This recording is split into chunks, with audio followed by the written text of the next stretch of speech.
What if I told you that the voice in your head telling you you're not good enough, that something terrible is about to happen, or that you can't handle what's coming next isn't actually you? What if that relentless stream of worry, doubt, and fear that keeps you up at night and makes your heart race during the day is nothing more than outdated software running in your brain? And what if I could show you exactly how to debug that software and install a completely new operating system for your mind? Stay with me, because in the next few minutes, I'm going to share with you the exact framework that has helped thousands of people completely transform their relationship with anxiety and negative thinking. And by the end of this video, you'll have a clear roadmap to break free from the mental prison that's been holding you back. Let's start with a truth that might shock you. Anxiety isn't your enemy. I know that sounds crazy when you're in the middle of a panic attack or when your mind is spinning with worst-case scenarios at 3 in the morning. But hear me out. Anxiety is actually your brain's ancient alarm system trying to protect you from danger.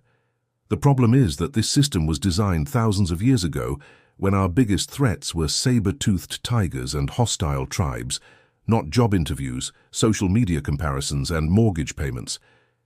Your brain literally cannot tell the difference between a real physical threat and an imagined future scenario, which means it's treating your upcoming presentation at work the same way it would treat a charging rhinoceros. This is why traditional advice like, just think positive or stop worrying, doesn't work. You can't just turn off a system that's been running for millions of years of human evolution. But what you can do is learn to work with this system instead of against it. And that's exactly what we're going to explore together today. The first thing you need to understand is that your thoughts are not facts. This might seem obvious intellectually, but when you're caught in the grip of anxiety, your thoughts feel absolutely real and undeniable. Your brain presents them to you with such conviction that you rarely question whether they're actually true.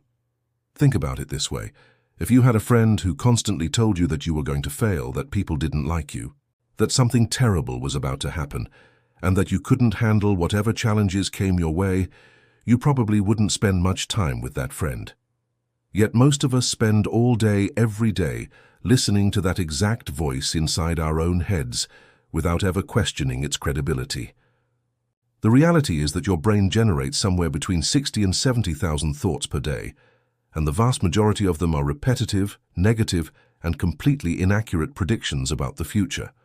Your mind is essentially a very sophisticated prediction machine that's constantly trying to anticipate what might happen next, so it can keep you safe. But here's the thing about predictions. They're often wrong. In fact, research shows that about 90% of the things we worry about never actually happen, and of the 10% that do happen, we handle them much better than we thought we would. So how do we start to break free from this cycle?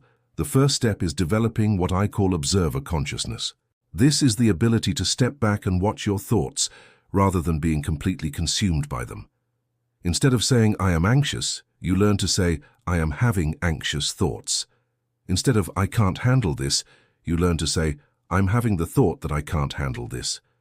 This subtle shift in language creates psychological distance between you and your thoughts, reminding you that you are not your thoughts. You are the consciousness that observes your thoughts. One of the most powerful techniques for developing this observer consciousness is what I call the thought labeling method. When you notice your mind spinning with worry or negative predictions, instead of trying to fight these thoughts or push them away, simply label them.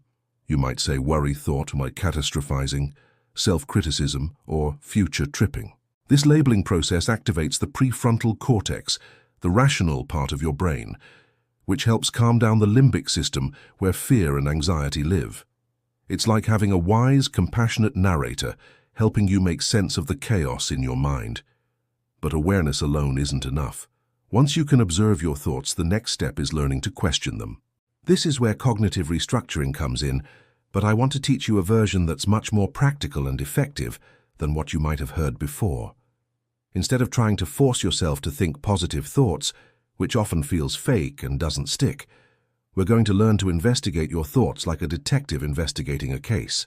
When you notice an anxious or negative thought, ask yourself these 4 questions. First, is this thought actually true? Not does it feel true, but is there concrete evidence that supports it? Second, Is this thought helpful? Even if there's some truth to it, is focusing on this thought moving you toward your goals or away from them? Third, what would I tell a good friend who is having this exact thought?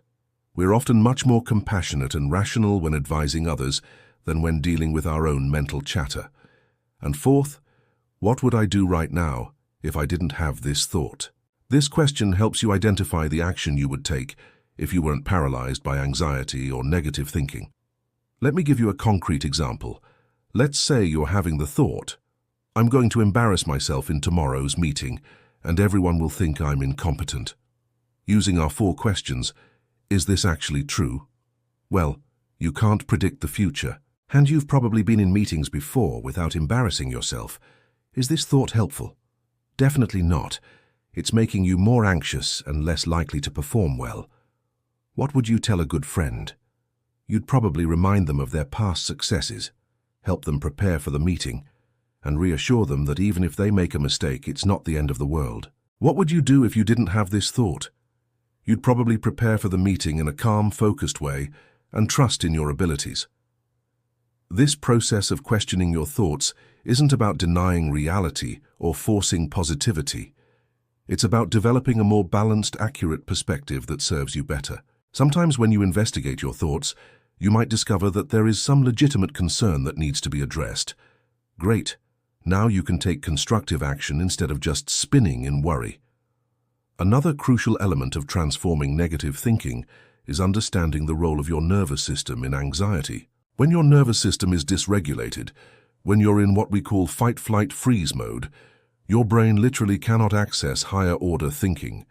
You become reactive instead of responsive, and your thoughts naturally skew toward the negative and catastrophic. This is why breathing techniques, progressive muscle relaxation, and other nervous system regulation practices aren't just feel-good fluff.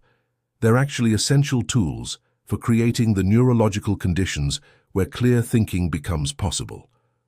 One of the most effective techniques I've found for nervous system regulation is what I call the physiological sigh. This is a breathing pattern that has been scientifically proven to activate the parasympathetic nervous system, your rest and digest mode, more quickly than any other breathing technique. Here's how it works. Take a normal inhale through your nose, then take a second, smaller inhale on top of that first breath, so you're really filling your lungs completely. Then take a long, slow exhale through your mouth. Do this 2 or 3 times whenever you notice anxiety starting to build, and you'll feel your nervous system begin to calm down almost immediately. But here's something most people don't realize about anxiety and negative thinking. They're often symptoms of deeper patterns and beliefs that were formed much earlier in life. If you find yourself constantly worried about not being good enough, that pattern probably didn't start with your current job or relationship. It likely traces back to childhood experiences, where you learned that love and acceptance were conditional on your performance. If you're always anticipating disaster, you might have grown up in an environment where safety was unpredictable. Understanding these deeper patterns doesn't mean you need to spend years in therapy reliving your childhood, but it does mean that lasting transformation requires addressing the root causes, not just managing the symptoms. This is where the concept of reparenting comes in. Reparenting means learning to give yourself the emotional support, validation, and guidance that you might not have received when you were young. It means developing an internal voice that's kind, wise, and encouraging instead of critical and fearful. When you notice that harsh inner critic showing up, you can consciously choose to respond to yourself the way a loving, attuned parent would respond to a scared child. You might say something like, "I understand you're worried about this, and that makes sense. Let's figure out what we need to do to feel more prepared and confident." One of the most transformative practices for developing this inner nurturing voice is what I call the 2-chair dialogue. When you're caught in anxiety or negative thinking, imagine that there are 2 chairs in front of you. In one chair sits the part of you that's anxious or critical. In the other chair sits your wisest, most compassionate self. Have a conversation between these 2 parts. Let the anxious part express all of its fears and concerns without judgment. Then switch to the other chair and respond from your wise, compassionate self. This practice helps you externalize the internal conflict and access inner wisdom that's often drowned out by anxiety. Another powerful approach is learning to work with your thoughts through what I call thought diffusion techniques. Instead of trying to change the content of your thoughts, these techniques help you change your relationship to your thoughts. One simple but effective method is to take whatever anxious thought you're having and add the phrase, "I'm having the thought that," in front of it. So instead of "I'm going to fail," you think "I'm having the thought that I'm going to fail." Or you can try singing your anxious thoughts to the tune of "Happy Birthday," or imagining them being spoken in a silly cartoon voice. These techniques might seem ridiculous, but they're incredibly effective at reducing the emotional impact of negative thoughts by helping you see them as mental events rather than absolute truths. The goal isn't to never have another anxious or negative thought. That's not realistic or even desirable, because some anxiety and negative thinking can actually be helpful in motivating us to prepare for challenges and avoid real dangers. The goal is to develop a different relationship with these thoughts, where they don't automatically hijack your emotional state and behavior. You want to get to a place where you can have the thought, "What if I fail?" and respond with something like, "That's an interesting concern. Let me think about what I can do to increase my chances of success, and also remind myself that even if I do encounter some setbacks, I have the resources to handle them." This transformation doesn't happen overnight, and it's not always linear. You'll have good days where you feel like you've mastered your mind, and you'll have challenging days where old patterns seem to come back with a vengeance. This is completely normal and part of the process. The key is to approach yourself with the same patience and compassion you would show a good friend who was learning a difficult new skill. Every time you catch yourself in negative thinking and consciously choose a different response, you're literally rewiring your brain and building new neural pathways that support mental health and resilience. One aspect of anxiety and negative thinking that often gets overlooked is the role of lifestyle factors. Your thoughts don't exist in a vacuum. They're significantly influenced by things like your sleep quality, nutrition, exercise habits, and overall stress levels. If you're trying to transform your thinking while running on 4 hours of sleep, consuming excessive caffeine, and living in a constant state of overwhelm, you're fighting an uphill battle. Taking care of your physical health isn't separate from taking care of your mental health. They're inextricably connected. Regular exercise, particularly cardiovascular exercise, has been shown to be as effective as antidepressant medication for many people dealing with anxiety and depression. Exercise doesn't just improve your mood in the moment. It actually changes your brain chemistry over time, increasing the production of neurotransmitters like serotonin and dopamine that support positive mood and clear thinking. Even a 20-minute walk can significantly shift your mental state and give you access to perspectives that weren't available when you were sitting still and ruminating. Sleep is another crucial factor that most people underestimate. When you're sleep deprived, your amygdala, the brain's alarm system, becomes hyperactive while your prefrontal cortex, responsible for rational thinking and emotional regulation, becomes less effective. This creates the perfect storm for anxiety and negative thinking. Prioritizing 7 to 9 hours of quality sleep isn't a luxury. It's an essential foundation for mental health. Nutrition also plays a bigger role than most people realize. Blood sugar fluctuations can trigger anxiety symptoms, so eating balanced meals with adequate protein and healthy fats can help stabilize your mood throughout the day. Limiting caffeine, especially if you're prone to anxiety, can also make a significant difference.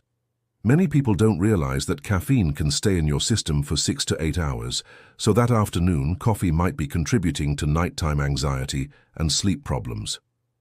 But beyond these basic lifestyle factors, one of the most powerful tools for transforming anxiety and negative thinking is developing a regular mindfulness or meditation practice. Now, before you roll your eyes and think, "I've tried meditation and my mind is too busy," let me explain what I mean by mindfulness in this context. Mindfulness isn't about emptying your mind or achieving some blissful state of Zen.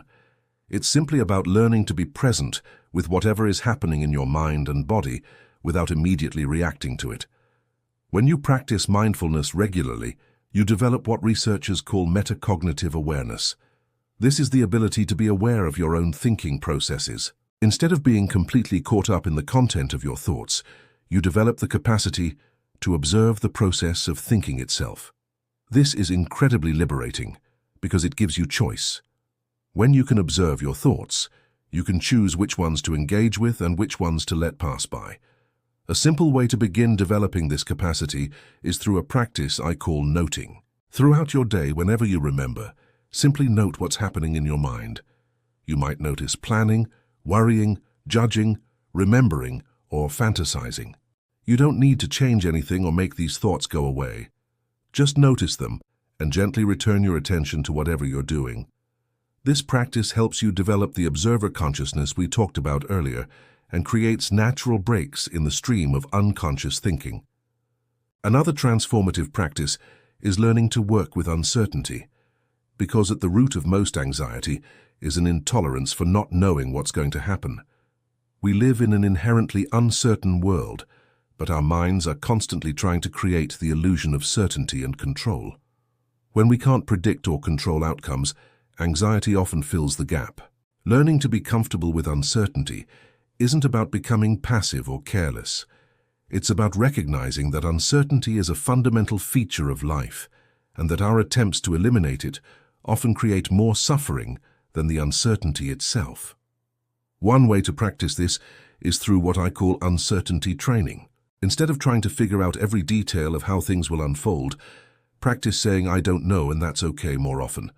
When your mind starts spinning with what-if scenarios, remind yourself that you don't need to solve hypothetical problems.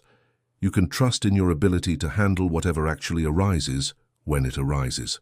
This connects to another crucial element of breaking free from anxiety and negative thinking: developing self-compassion.